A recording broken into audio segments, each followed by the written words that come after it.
بسم اللہ الرحمن الرحیم۔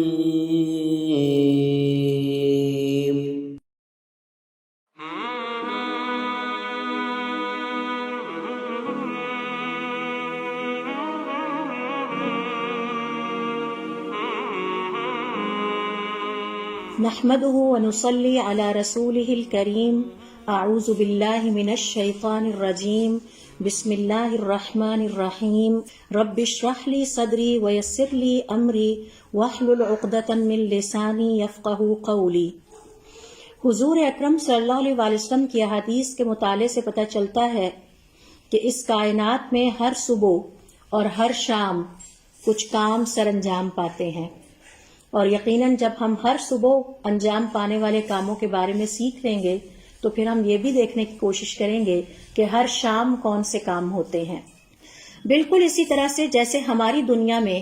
ہم انسان اپنی صبح کا آغاز کچھ مخصوص کاموں سے کرتے ہیں،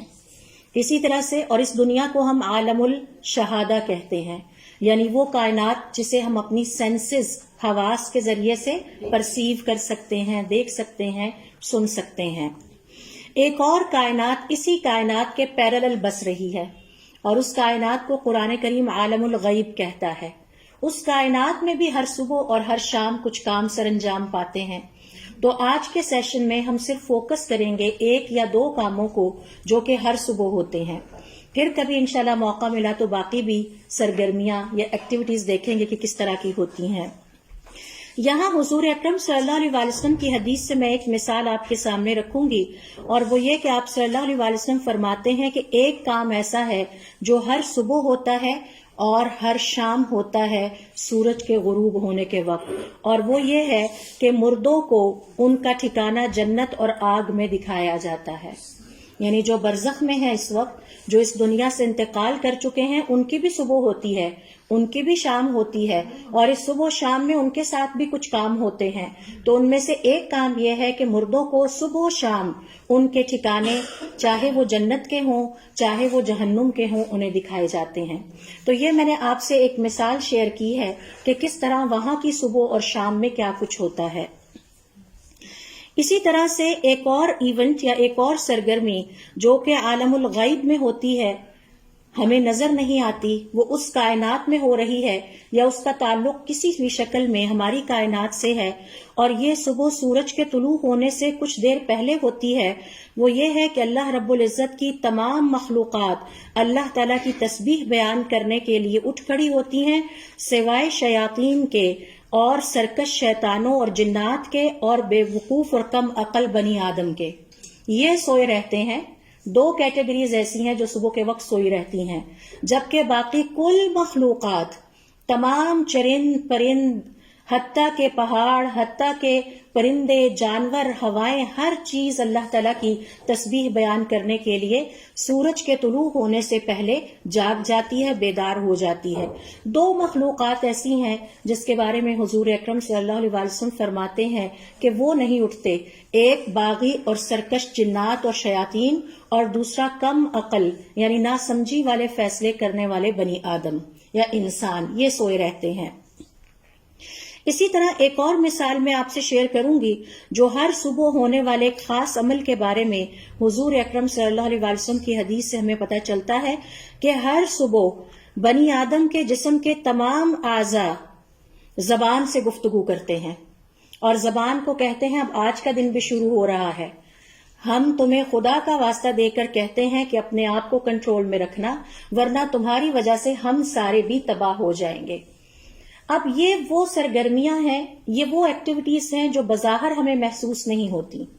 لیکن ہمیں قرآن کریم کے مطالعے سے، حضور اکرم صلی اللہ علیہ وسلم کی حدیث کے مطالعے سے، اپنی شریعت کے مطالعے سے ان تمام سرگرمیوں کے بارے میں پتہ چلتا ہے۔ اور اللہ رب العزت نے اپنے کلام کے بارے میں فرما دیا ہے ذَلِكَ الْكِتَابُ لَا رَيْبَ فِيهِ هُدًى لِّلْمُتَّقِينَ، یہ جو کتاب میں تمہیں دے رہا ہوں اس میں کوئی شک و شبے والی بات نہیں، میں نے ہر بات سچ سچ لکھ دی ہے، اور یہ تمہارے لیے ہدایت کا باعث ہے۔ تو اللہ تعالیٰ نے اپنی شریعت میں جو باتیں ہمیں بتا دی ہیں، چاہے وہ آیات کی شکل میں ہے یا حضور اکرم صلی اللہ علیہ وسلم کی حدیث کی شکل میں ہے، اس کا مطلب ہے کہ ہمارے ایمان کا تقاضا یہ ہے کہ ہم ان کی سچائی کے حوالے سے کسی شک و شبے کا شکار نہ ہو۔ اسی طرح سے ایک اور مثال میں آپ سے شیئر کروں گی جس کے بارے میں آج ذرا ہم تفصیل سے پڑھیں گے، وہ یہ ہے کہ ہر صبح ایک کام اور بھی ہوتا ہے جس کے بارے میں شاید مجھے یا آپ کو پتہ نہ ہو۔ آپ صلی اللہ علیہ وسلم کی احادیث کے مطابق عین جس وقت فجر کی اذان ہوتی ہے اس وقت اللہ تعالیٰ کے فرشتوں میں سے ایک فرشتہ کھڑا ہوتا ہے اور وہ انسانوں کو فجر کی نماز کے وقت سے لے کر طلوع آفتاب تک پکارتا رہتا ہے۔ یعنی جس وقت فجر کی اذان ہوتی ہے وہاں سے لے کر، اگر آج کل 5 بجے اذانیں ہو رہی ہیں تو یا 6 بجے ہو رہی ہیں تو ہمارا طلوع آفتاب کا وقت 6:52 یا 53 یا 54 منٹ ہے، اس وقت تک وہ فرشتہ ہمیں بلاتا رہتا ہے، پکارتا رہتا ہے۔ وہ کیا پکارتا ہے؟ وہ کہتا ہے آؤ تم نے اپنے نفس کے خلاف جو آگ بھڑکا لی ہے اس کو بجھا لو۔ وقت آ گیا ہے کہ اپنے نفس کے خلاف بھڑکائی جانے والی آگ کو بجھا لو۔ سوال یہ پیدا ہوتا ہے کہ یہ آگ کیا ہے جو ہم اپنے خلاف خود ہی بھڑکاتے ہیں؟ یعنی اس سے بنی آدم کی کم عقلی کا اندازہ لگایا جا سکتا ہے اور اس کے بے وقوفانہ فیصلوں کا اندازہ لگایا جا سکتا ہے کہ بنی آدم خود اپنے لیے آگ بھڑکاتا ہے، اپنے لیے آگ تیار کرتا ہے، اور اللہ تعالیٰ کا فرشتہ ہر صبح فجر کی نماز کے وقت سے لے کر طلوع آفتاب تک پکارتا رہتا ہے، اٹھو آ جاؤ اور اپنے نفس کے خلاف بھڑکائی جانے والی آگ کو ٹھنڈا کر لو۔ اب سوال یہ پیدا ہوتا ہے کہ یہ آگ کیا ہے، اور کیا یہ عقل کو سمجھ آنے والی بات ہے کہ کوئی انسان اپنے نفس کے لیے خود ہی آگ تیار کرتا ہو کہ مجھے اس میں جلایا جائے؟ کیا یہ عقل میں سمجھ آنے والی بات ہے کہ ہم اس قدر بے وقوفانہ فیصلے اپنی زندگی میں کریں کہ اپنے لیے اور اپنے پیاروں کے لیے آگ تیار کرتے رہیں اور اکٹھی کرتے رہیں؟ تو آئیے اس کا جواب حضور اکرم صلی اللہ علیہ وسلم کی حدیث سے دیکھتے ہیں۔ عبداللہ ابن مسعود رضی اللہ تعالیٰ عنہ فرماتے ہیں کہ آپ صلی اللہ علیہ وسلم نے ہم سے فرمایا، یبعث مناد عند حضرت کل صلاۃ، جب بھی کسی نماز کا وقت ہو جاتا ہے تو اللہ تعالیٰ کی طرف سے ایک فرشتہ بھیجا جاتا ہے جو پکار کر کہتا ہے، یا بنی آدم، اے آدم کی اولاد، قوموا، کھڑے ہو جاؤ، فاطفئوا عنکم ما اوقدتم علی انفسکم، تم نے اپنے نفس کے خلاف جو آگ بھڑکا رکھی ہے اس کو بجھانے کا وقت آ گیا ہے۔ فیقومون، تو جنہوں نے کھڑے ہونا ہوتا ہے وہ کھڑے ہو جاتے ہیں۔ فیتطہرون، پھر وہ پاکیزگی اختیار کرتے ہیں اور وضو کرتے ہیں۔ وتسقط خطایاہم من اعینہم، پھر ان کے گناہ ان کی آنکھوں سے جھڑنے لگتے ہیں۔ ویصلون، پھر وہ نماز ادا کرتے ہیں۔ فیغفر لہم ما بینہما، تو ان کے لیے وہ تمام ان کی غلطیاں اور نافرمانیاں جو انہوں نے 2 نمازوں کے دوران کی ہوتی ہیں معاف کر دی جاتی ہیں۔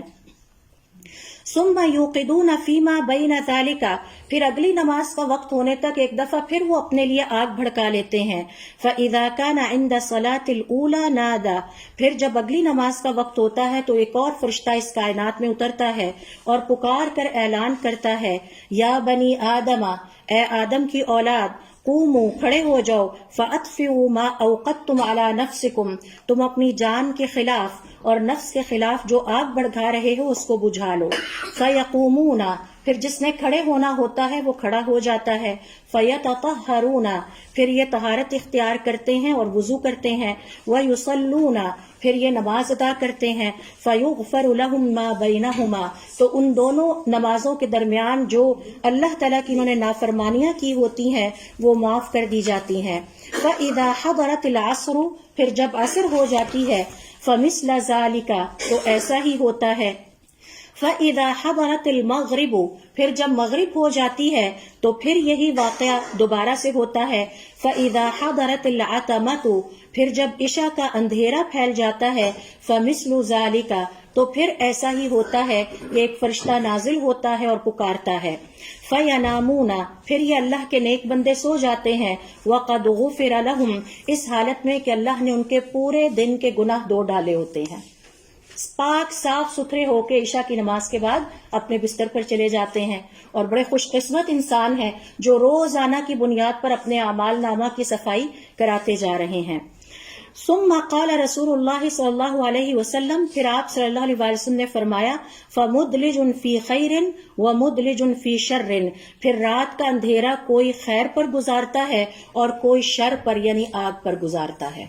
تو عشاء کی نماز تک فیصلہ ہو چکا ہوتا ہے کہ کون ہے اللہ تعالیٰ کے وہ خوش قسمت بندے جنہوں نے ان نمازوں کی ادائیگی کر لی، فرشتے کی پکار پر لبیک کہا اور اللہ تعالیٰ سے اپنے گناہ بخشوا کے پاک صاف ہو کے اپنے بستر پر پہنچ جاتے ہیں، اور کون ہے وہ بدقسمت انسان کہ جو نمازیں ادا نہیں کرتے، اللہ رب العزت کے سامنے اپنے گناہوں پر پچھتاوے کا اظہار نہیں کرتے، توبہ نہیں کرتے، اپنی اصلاح نہیں کرتے اور اپنی آگ لے کر اسی طرح سے سو جاتے ہیں۔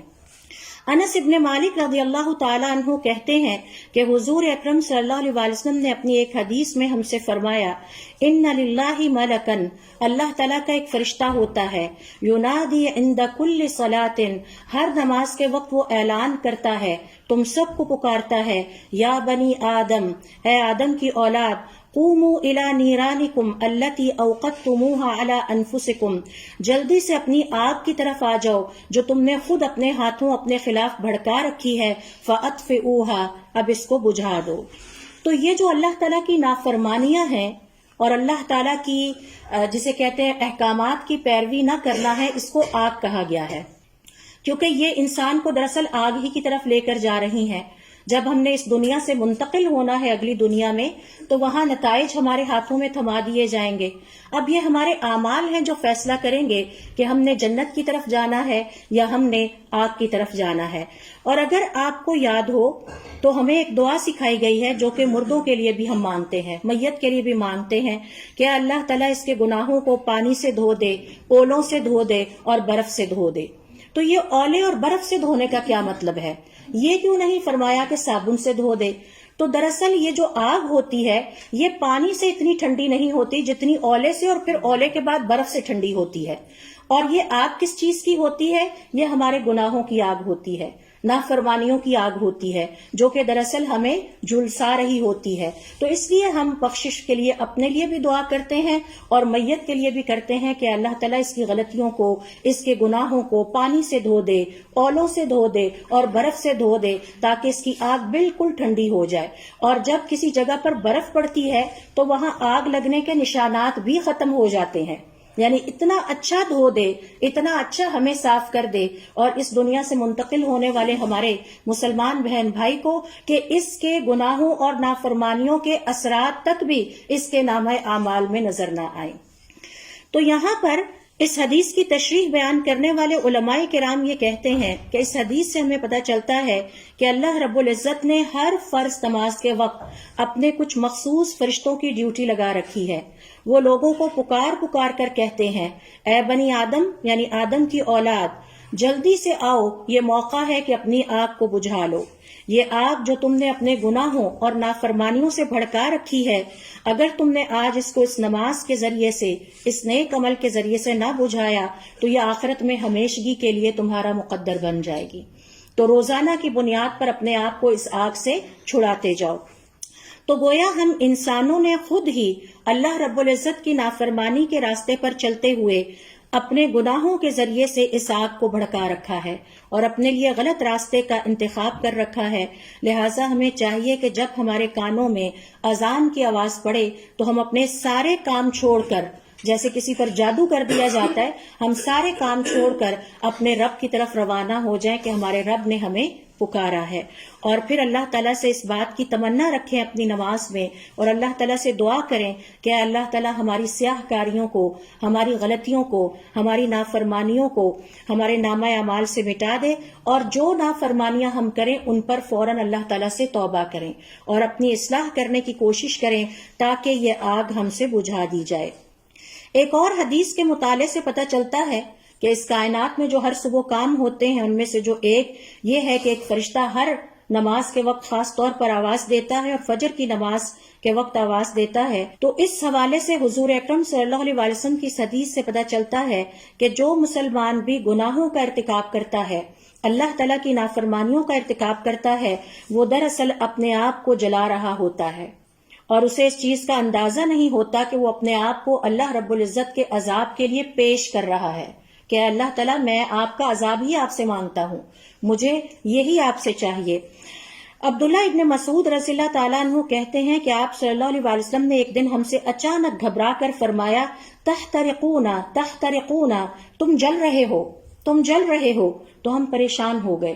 ہم نے آپ کی طرف دیکھا اور دریافت کیا کہ کیا ہوا؟ تو آپ نے فرمایا، تذنبون تذنبون، تم گناہ کرتے ہو، تم اللہ تعالیٰ کی نافرمانیاں کرتے ہو، لہٰذا میں دیکھ رہا ہوں کہ تم جل رہے ہو۔ فَإِذَا صَلَّيْتُمُ الصُّبْحَ غَسَلْتَهَا، پھر جب آپ صبح فجر کی نماز ادا کر لیتے ہیں تو گویا آپ اپنے ان گناہوں کو دھو ڈالتے ہیں، پھر تم جلنے لگتے ہو۔ صبح کی نماز ادا کر لی، نماز سے اٹھے، پھر جلنے لگتے ہیں، کسی سے جھوٹ بول دیا، کسی کو دھوکہ دے دیا، دفتر میں پہنچ کے غلط حاضری لگا دی، کسی کا مال دبا لیا، کسی کے حق سے زیادہ وصول کر لیا یا خود حق سے زیادہ وصول کر لیا۔ فَإِذَا صَلَّيْتُمُ الظُّهْرَ، پھر جب تم ظہر کی نماز ادا کرتے ہو، غسلتها، تو تم اس کو دھو ڈالتے ہو۔ دو نمازوں کے درمیان جو تم نے گناہ کیے ہوتے ہیں یہ نمازیں ان کا کفارہ بن جاتی ہیں۔ ثم تحترقون تحترقون، پھر تم اپنے آپ کو جلانے لگتے ہو۔ فَإِذَا صَلَّيْتُمُ الْعَصْرَ، پھر جب تم عصر کی نماز پڑھتے ہو تو تم پھر اپنے آپ کو دھو لیتے ہو، پھر اپنے آپ کو جلانے لگتے ہو۔ پھر جب مغرب پڑھتے ہو تو پھر اپنے آپ کو ٹھنڈا کر لیتے ہو اور دھو ڈالتے ہو، پھر اپنے آپ کو جلانے لگتے ہو۔ پھر جب تم عشاء کی نماز ادا کر لیتے ہو تو اپنے آپ کو مکمل طور پر صاف کر لیتے ہو۔ پھر اس کے بعد تم سو جاتے ہو کہ آ جاؤ اور اپنے آپ کو ٹھنڈا کر لو۔ اچھا، اب کوئی یہاں پر یہ کہہ سکتا ہے کہ فرشتے کی تو ہمیں آواز نہیں آتی، تو چلیں فرشتے کی آواز نہیں آتی تو اللہ تعالیٰ کی رحمت کا اظہار یہ ہے کہ اس نے اذان شریعت میں رکھ دی ہے، جو کہ ہمیں یاد دہانی کراتی ہے۔ اب ہمارے صالحین میں سے ایک بزرگ تھے جو اذان ہونے سے پہلے ہی مسجد میں چلے جایا کرتے تھے، تو کسی نے ان سے پوچھا کہ آپ اذان کا انتظار کر لیا کریں، تو انہوں نے کہا وہ تو غافلوں اور لاپرواہوں کے لیے دی جاتی ہے، تو اللہ نہ کرے میں ان سے ہوں۔ تو وہ اذان سے بھی پہلے عالم یعنی شوق کا عالم یہ تھا کہ وضو کر کے تیار ہو کے اذان سے بھی پہلے پہنچے ہوتے تھے اور بیٹھے ہوتے تھے، اور اگر ان میں سے کسی کی جماعت کے ساتھ نماز مس ہو جاتی تو ایک دوسرے سے افسوس کرتے تھے کہ کیا ایسی تم سے غلطی ہوئی کہ اللہ تعالیٰ نے تمہیں آج توفیق نہ دی کہ تم جماعت کے ساتھ نماز ادا کرتے۔ اب سوال یہ پیدا ہوتا ہے، جی فرشتے کی تو ہمیں آواز نہیں آتی۔ ہاں، فرشتوں کی ہمیں آواز نہیں آتی، شیطان کی بھی ہمیں کوئی آواز نہیں آتی، کیونکہ ہم ان کو دیکھ نہیں سکتے۔ حضور اکرم صلی اللہ علیہ وسلم اپنی ایک حدیث میں فرماتے ہیں کہ تمہیں سگنل آتے ہیں، خیال آتے ہیں، ایک خیال رحمان کی طرف سے ہوتا ہے، ایک خیال شیطان کی طرف سے ہوتا ہے۔ اذان کی آواز سنی تو ذہن میں خیال آتا ہے فجر کی نماز کا ٹائم ہو گیا ہے، یہ فرشتے کی طرف سے سگنل ہے۔ اور ایک سگنل ہمیں آتا ہے، اور الفاظ ہیں آپ صلی اللہ علیہ وسلم کے، وَإِنَّ لِلشَّيْطَانِ لَمَّةٌ، لمبا عربی زبان میں یہ جو ٹریفک سگنلز ہوتے ہیں ان کو کہتے ہیں۔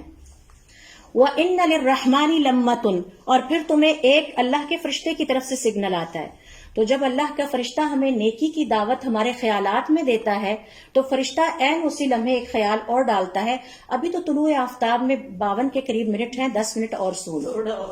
تو آپ الارم کو آگے کر دیتے ہیں کہ 10 منٹ، اور شیطان آپ کو یہ سمجھاتا ہے کہ ابھی تھوڑا سا آرام اور کر لیں، کرتے کرتے اس کنارے پہ لے جاتا ہے جہاں نماز اور یہ قیمتی ترین موقع ضائع ہو جاتا ہے۔ تو یہ آواز فرشتے کی اور نیکی کی اور خیر کی ہم میں سے ہر انسان اپنے ذہن کے اندر، اپنے ضمیر کے اندر سنتا ضرور ہے۔ ہاں، خوش قسمت وہ لوگ ہیں کہ جنہیں اللہ تعالیٰ کی طرف سے توفیق عطا ہو جائے کہ وہ اس نیکی کی اور خیر کی پکار پہ لبیک کہہ کے اٹھ بیٹھے، اور جب ہم نے فیصلہ کر لیا ہو کہ ہم نے کوئی کام کرنا ہے تو ہم اس کے لیے کمر کس لیتے ہیں، اور جب ہم فیصلہ کر لیں کہ ہم نے یہ کام نہیں کرنا تو پھر ہم اس میں سستی کا مظاہرہ کرنے لگتے ہیں۔ تو اللہ رب العزت نے یہ سسٹم قائم کر دیا ہے کہ صرف عالم الغیب میں ہی فرشتہ ہمیں نہیں بلاتا، بلکہ اس عالم الشہادہ میں، یہ جو فزیکل ورلڈ ہے، اس میں بھی ہمیں باقاعدہ دن میں 5 دفعہ دعوت دی جاتی ہے، حی علی الصلاۃ حی علی الفلاح، آ جاؤ، آ کے اپنی آگ کو بجھا لو، ساتھ ساتھ ہی اپنی آنکھ کو بجھا لو، اگلی نماز کا کچھ پتہ نہیں تمہیں نصیب ہو کہ نہ ہو، کل کے دن کا کچھ پتہ نہیں تمہیں نصیب ہو کہ نہ ہو۔ یہی وجہ ہے کہ ہمارے کرنے کا کام یہ ہے کہ ہم نہ صرف خود بلکہ اپنے گھر والوں کی تربیت اس انداز پہ کریں کہ سارے کام پسے پش ڈال کے ہم نے اللہ رب العزت کی پکار پہ سب سے پہلے لبیک کہنا ہے، کیونکہ ہمارے خالق کے احسانات ہمارے اوپر بہت زیادہ ہیں۔ اور پھر حضور اکرم صلی اللہ علیہ وسلم فرماتے ہیں کہ یہ فرشتے اور یہ اذان تمہیں بتاتی ہے کہ نماز کی طرف آ جاؤ اور کامیابی کی طرف آ جاؤ۔ اور جو لوگ اللہ رب العزت کے سامنے سجدہ کرنے سے یعنی نماز کے لیے حاضر ہونے سے انکار کر دیتے ہیں، وہ اس بات کو نہیں جانتے کہ اس کی سزا آخرت کی زندگی میں کتنی سخت ہے۔ اس حوالے سے سورۃ القلم کی آیت نمبر 43 میں اللہ تعالیٰ نے ان کی سزا کا ذکر کیا ہے، یوم یکشف عن ساق ویدعون الی السجود فلا یستطیعون۔ اور قیامت والے دن نمازیوں اور بے نمازیوں کے درمیان فرق کیسے پتہ چلے گا کہ انہیں دعوت دی جائے گی کہ یہ اپنے رب کے سامنے سجدے میں پڑ جائیں، تو جو دنیا کی زندگی میں نمازیں ادا کرتے تھے وہ سجدے میں پڑ جائیں گے، اور جو دنیا کی زندگی میں نمازیں ادا نہیں کرتے تھے ان کی گردنیں ہی نہیں جھکیں گی بلکہ وہ پیچھے کو گر جائیں گے۔ تو سب کے سامنے یہ راز کھل کر سامنے آ جائے گا کہ یہ نمازیں نہ پڑھنے والے انسان ہیں۔ لہٰذا جس نے دنیا کی زندگی میں اللہ تعالیٰ کے لیے سجدہ نہیں کیا، وہ آخرت کی زندگی میں اللہ رب العزت کے سامنے اللہ تعالیٰ کے کہنے پر سجدہ نہیں کر سکے گا۔ یہ وہ امتحان ہے اور یہ وہ آزمائش ہے جس سے ہر انسان روزانہ گزر رہا ہے، اور اس امتحان کے نتیجے میں پتہ چل جائے گا کہ کس انسان نے دنیا کی زندگی میں اپنی نمازوں کی کتنی پرواہ کی ہے، کتنی اس کو محبت کے ساتھ اور چاہت کے ساتھ پڑھا ہے۔ اور اپنے پچھلے سیشن میں جو ہمارا F10 میں ہوا تھا، ہم نے سیکھا تھا کہ جن لوگوں سے اللہ تعالیٰ بات بھی نہیں کرے گا ان میں سے ایک کیٹیگری یہ ہے کہ جو اپنی نمازوں کو تسلی کے ساتھ اور اطمینان کے ساتھ نہیں پڑھتے۔ اور آپ صلی اللہ علیہ وسلم فرماتے ہیں کہ سجدے سے اٹھتے ہیں یا رکوع سے اٹھتے ہیں تو پیٹھ بھی نہیں سیدھی ہونے دیتے اور پھر اگلے کی طرف چل پڑتے ہیں۔ تو سارے کاموں کو ایک طرف رکھ کے جو اصل میں ہمارا امتحان اور کام ہے وہ یہ ہے کہ ہماری نمازیں انتہائی تسلی کے ساتھ، انتہائی محبت اور چاہت اور شوق کے ساتھ اپنے رب کے لیے اور اس کو خوش کرنے کے لیے ہم پڑھیں، ریاکاری کے لیے قطعاً نہ پڑھیں۔ ابو سعید رضی اللہ تعالیٰ عنہ الخدری فرماتے ہیں کہ میں نے حضور اکرم صلی اللہ علیہ وسلم کو فرماتے ہوئے سنا، یکشف ربنا عن ساقہ فیسجد لہ کل مؤمن و مؤمنۃ۔ جس دن اللہ رب العزت مومنوں کے سامنے جلوہ افروز ہوں گے تو تمام مومن مرد اور مومن عورتیں اللہ تعالیٰ کے سامنے سجدے میں گر پڑیں گے، اپنے رب کو دیکھیں گے، خوش ہوں گے اور سجدے میں گر پڑیں گے۔ فَيَبْقَى كُلُّ مَنْ كَانَ يَسْجُدُ فِي الدُّنْيَا رِيَاءً وَسُمْعَةً۔ صرف وہ سجدہ نہیں کر پائے گا جو دنیا کی زندگی میں دکھاوے کے لیے اور شہرت کے لیے نماز پڑھا کرتا تھا۔ تو ایک تو وہ کیٹیگری ہے جو نماز ہی نہیں پڑھتے تھے، ایک وہ کیٹیگری ہے جو پڑھتے تھے لیکن لوگوں کو دکھانے کے لیے پڑھتے تھے، ان کے دل میں اپنے رب کے لیے یا اللہ سے ملاقات یا اس کے سامنے حاضر ہونے کا شوق نہیں ہوتا تھا۔ فَيَذْهَبُ لِيَسْجُدَ، وہ کوشش کرے گا کہ وہ بھی سجدہ کرے۔ فَيَعُودُ ظَهْرُهُ طَبَقًا وَاحِدًا، اس کی یہ جو پشت ہے یہ جھک ہی نہیں پائے گی، بالکل سیدھی ایک ہی جسے کہتے ہیں وہ سلیب کی طرح بن جائے گی۔ لہٰذا آپ صلی اللہ علیہ وسلم کی ان احادیث سے ہمیں پتہ چلتا ہے کہ ہم سب کو روزانہ ایک فرشتہ فجر کی نماز سے یہ دعوت دینے لگتا ہے کہ آ جاؤ اور آ کے اپنی اس آگ کو بجھاؤ جو تم اپنے نفس کے خلاف اپنے ہاتھوں سے بھڑکا رہے ہو۔ اور پھر وہ 5 دفعہ یہ کہتا ہے، ہر نماز کے وقت پر یہ فرشتہ اترتا ہے اور یہ اللہ رب العزت کی اپنے بندوں سے بے پایاں محبت اور ان کے لیے رحمت اور شفقت کا اظہار ہے۔ اور پھر اس کے ساتھ ساتھ اللہ تعالیٰ نے صرف اس کا بندوبست عالم الغیب میں ہی نہیں کیا بلکہ اس فزیکل ورلڈ میں یعنی عالم الشہادہ میں بھی یہ بندوبست کیا کہ دن میں 5 نمازوں کے ساتھ 5 دفعہ بلند آواز سے ایک ہی اسٹریٹ میں شاید 3 4 مسجدیں بھی ہوں گی، کئی اذانوں کی آوازیں ہمارے کانوں تک آتی ہیں۔ تو اس اذان کو ایک انتہائی قیمتی پکار سمجھنے کی ضرورت ہے اور اس اذان کو ایک انتہائی قیمتی اعلان سمجھنے کی ضرورت ہے۔ اور یہ فرشتہ ہر نماز پر پکارتا ہے، اے بنی آدم آ جاؤ اب اس آگ کی طرف جو تم نے اپنے نفس کے خلاف بھڑکائی ہے، تو ہے کوئی جو میری اس پکار کو سنے اور اپنے رب کی بارگاہ میں حاضر ہو جائے۔ لہٰذا مسلمان ہونے کے ناطے ہم سب پر یہ فرض عائد ہوتا ہے کہ ہم اللہ رب العزت کا تقوی اختیار کریں اور تقوی کا مطلب ہے اللہ تعالیٰ کی فرما برداری کرے، ہر وہ کام جس کے کرنے کا ہمیں اللہ تعالیٰ نے حکم دیا ہے اس کو ہم کریں، اور ہر وہ کام جس سے اللہ رب العزت نے ہمیں روک دیا ہے اس کو اپنی زندگی میں ترک کر دیں، کیونکہ یہ کوئی عقل مندی کا فیصلہ نہیں ہے کہ ہم اللہ تعالیٰ کی نافرمانیاں کر کر کے اپنے نفس کے خلاف آگ بھڑکاتے رہیں۔ اور اگر ہم نے کوئی غلطی کر لی ہے یا ہمیں محسوس ہو جائے کہ ہم سے غلطی ہو گئی ہے تو پھر ہمیں چاہیے کہ توبہ کرنے میں تاخیر نہ کریں، اور ایک دفعہ ہی توبہ نہ کریں بلکہ بار بار توبہ کریں۔ اور یہ بھی اللہ رب العزت کا ہم انسانوں پر عظیم احسان ہے کہ اللہ رب العزت نے اس نماز کو ہماری توبہ کا سبب بنایا ہے، اور اس کے ذریعے سے ہم اپنے رب کے قریب ہو جاتے ہیں۔ وہ جو دوری ہمارے اور اللہ کے درمیان ہماری نافرمانیوں کی وجہ سے ہوتی ہے، وہ جو دوری اللہ کے درمیان اور ہمارے درمیان ان غلطیوں کی وجہ سے اور گناہوں کی وجہ سے ہوتی ہے، وہ نماز میں اللہ رب العزت کے سامنے توبہ کرنے سے ختم ہو جاتی ہے۔ اس حوالے سے ابو عثمان رضی اللہ تعالیٰ عنہ کہتے ہیں کہ میں سلمان رضی اللہ تعالیٰ عنہ کے ساتھ ایک درخت کے نیچے بیٹھا ہوا تھا، تو انہوں نے اس درخت کی ایک گری ہوئی خشک ٹہنی اٹھائی اور پھر اس کو زور زور سے ہلایا، تو میں نے دیکھا کہ اس کے پتے زمین پر بکھر گئے، جھڑ گئے اور بکھر گئے۔ پھر انہوں نے مجھے مخاطب کرتے ہوئے کہا، اے ابو عثمان، الا تسألنی لما افعل ھذا، کیا تم مجھ سے پوچھو گے نہیں کہ میں نے یہ کیوں کیا ہے؟ تو میں نے کہا کہ کیوں؟ تو انہوں نے جواب دیا، ھذا فعل بی رسول اللہ صلی اللہ علیہ وسلم، میرے ساتھ بھی حضور اکرم صلی اللہ علیہ وسلم نے ایسا ہی کیا تھا جیسا میں آپ کے ساتھ کر رہا ہوں۔ میں آپ صلی اللہ علیہ وسلم کے ساتھ ایک درخت کے نیچے بیٹھا ہوا تھا، تو آپ نے اس درخت کی ایک خشک ٹہنی اٹھائی اور پھر اس کو ہلایا۔ جب اس کو ہلایا تو اس کے پتے سارے زمین پر جھڑ کر بکھر گئے۔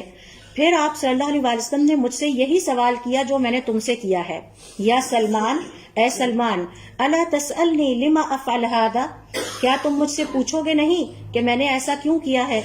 قلت ولم تفعلہ، میں نے کہا، اے اللہ کے رسول، آپ نے ایسا کیوں کیا ہے؟ قال، تو آپ صلی اللہ علیہ وسلم نے فرمایا، ان المسلم، بے شک مسلمان، اذا توضأ، جب وضو کرتا ہے، فاحسن الوضوء، پھر وہ اچھے طریقے سے خوب چاہت کے ساتھ وضو کرے، ثم صلی الصلوات الخمس، پھر وہ 5 نمازیں ادا کرے، تحاطت خطایاہ کما تحاط هذا الورق، تو اس کے گناہ اسی طرح جھڑ جاتے ہیں جیسے تم نے اس ٹہنی سے سوکھے پتے جھڑتے دیکھے ہیں۔ تو سوکھے پتے کہ جن کی دوبارہ زندہ ہونے کی امید نہیں ہوتی، تو یہ جو نمازیں ہیں اور وضو کرنا ہے اور ان کو شوق سے اللہ رب العزت کے لیے ادا کرنا ہے، اس سے گناہوں کو پانی نہیں ملتا،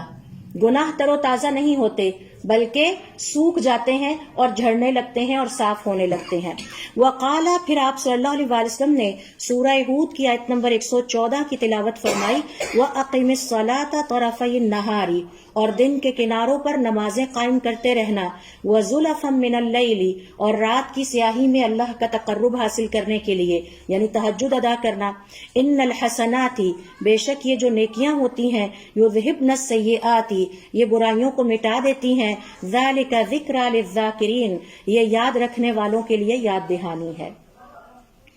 تو اس طرح سے یہ جو نمازیں ہیں، یہ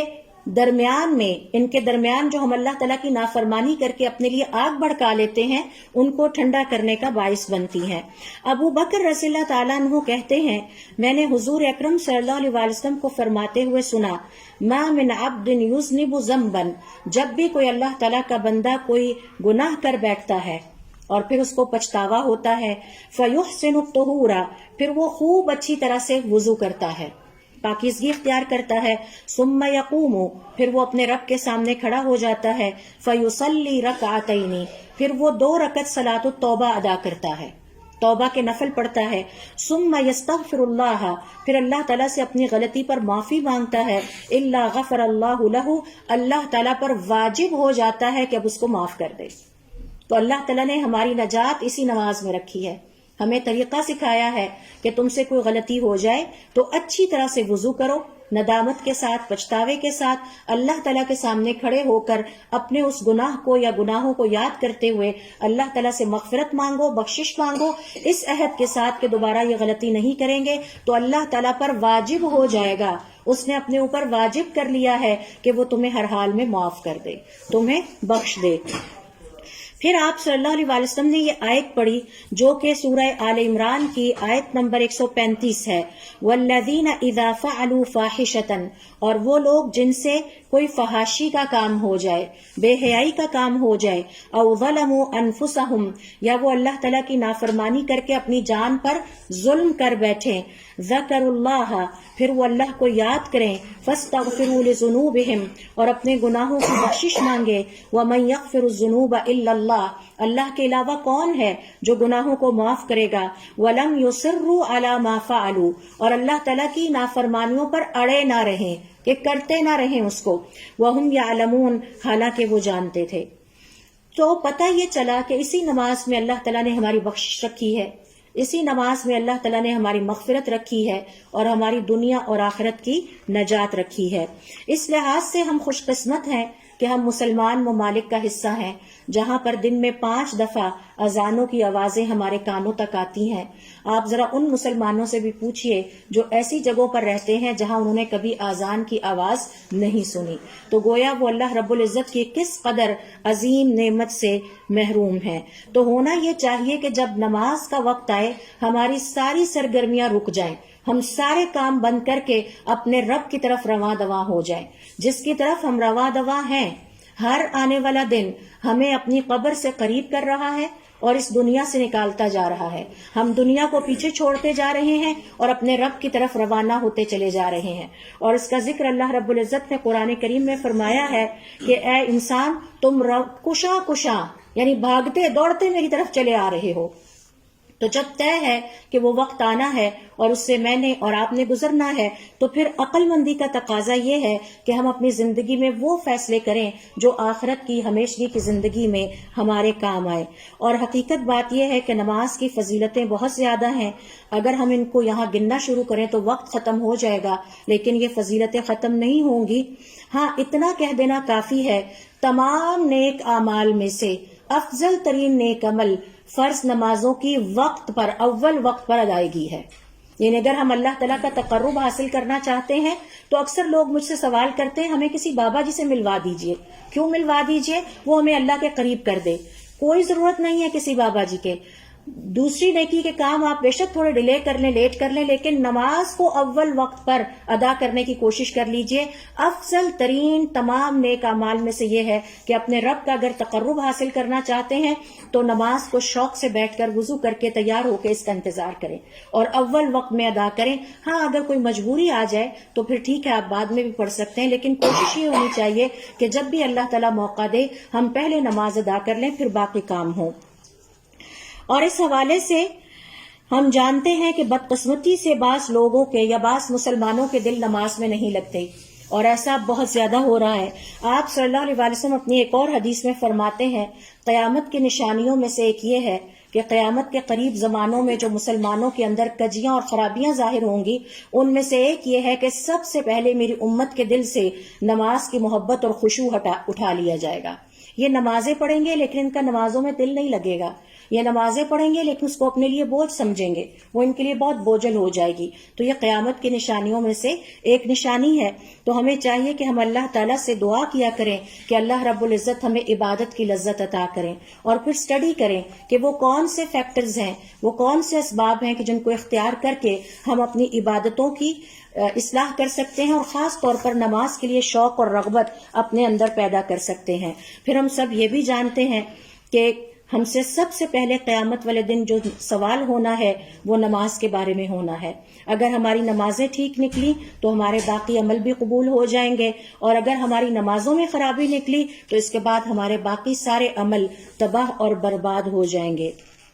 اور ہمیں اس بات کا بھی خیال رکھنا چاہیے کہ ان نمازوں کی ادائیگی کے دوران جو وقت آتا ہے اس میں ہم اپنے نفس کے خلاف آگ نہ بھڑکائیں۔ نماز پڑھ کے اٹھیں تو جھوٹ نہ بولیں، نماز پڑھ کے اٹھیں تو رشوت نہ لیں، نماز پڑھ کے اٹھیں تو پھر موسیقی سننے نہ بیٹھ جائیں۔ یہ کوئی عقل مندی کا تقاضا نہیں ہے کہ ہم کسی چیز کو بناتے رہیں، ڈھاتے رہیں، بناتے رہیں اور ڈھاتے رہیں۔ یہ کوئی عقل مندانہ فیصلے نہیں ہے۔ لہٰذا نمازوں کی حفاظت کا تقاضا یہ ہے کہ نماز بھی پڑھیں، اور پھر نمازوں کے درمیانی اوقات میں اس بات کا خاص طور پر خیال رکھیں کہ ہماری نمازیں ضائع نہ ہوتی رہیں اور ہم اللہ تعالیٰ کی نافرمانی کے راستے پر نہ چلیں۔ تو اس کے علاوہ بھی بہت سارے ایسے اعمال ہیں جو ہر صبح سر انجام پاتے ہیں. انشاءاللہ آئندہ موقع ملا تو وہ بھی ہم یہاں پر سیکھیں گے. اللہ رب العزت ہمیں ہمت اور توفیق عطا فرمائے کہ ہم اپنے دین کا علم حاصل کریں، اپنے پیاروں کو سکھائیں، اس پر عمل کرنے کی اللہ تعالی ہمیں توفیق عطا فرمائے. جو ٹوٹے پھوٹے کام ہم کرتے ہیں ان کو قبول فرمائے،